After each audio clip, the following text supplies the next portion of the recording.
tenía miedo. Y cuando tiraba una lanza, hacías así, eran de aquellos campos de plástico, de cartón. Y nosotros fuimos viendo los films en el problema, no eran los films los Arango por ahí. Y vivía yo bien, y dice, vamos a ver tiburón y tal, y cuando hacía los films, sí. Eran las gafas de colores y una foto de colores.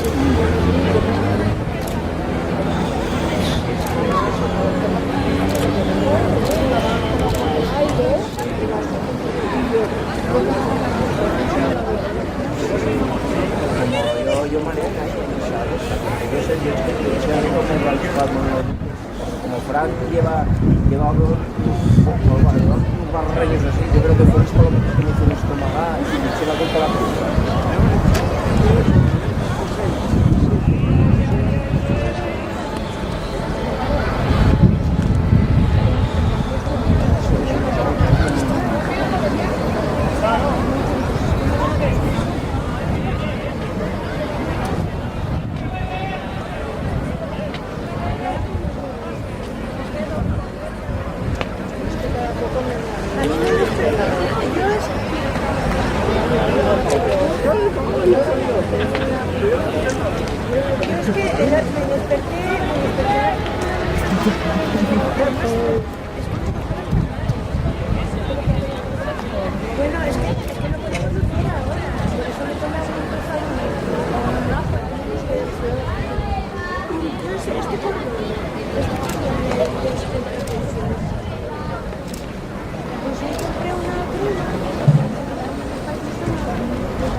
por allá arriba.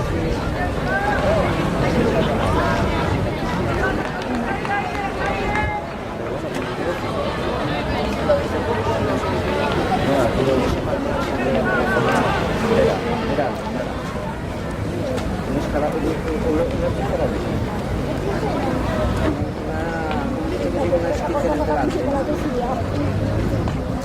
No, aquí. No, pero no, esto es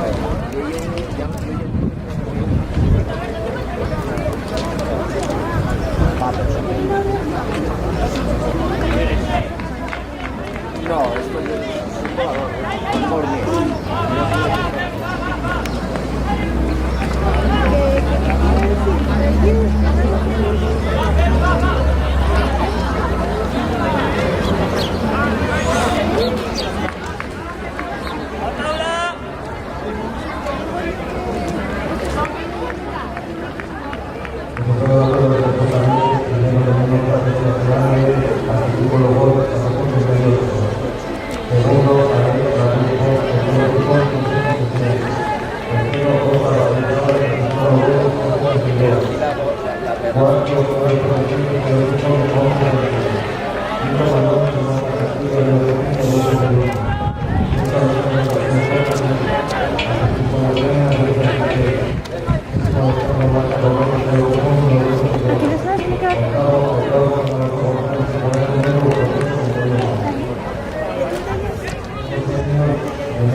Atletismo no te sé.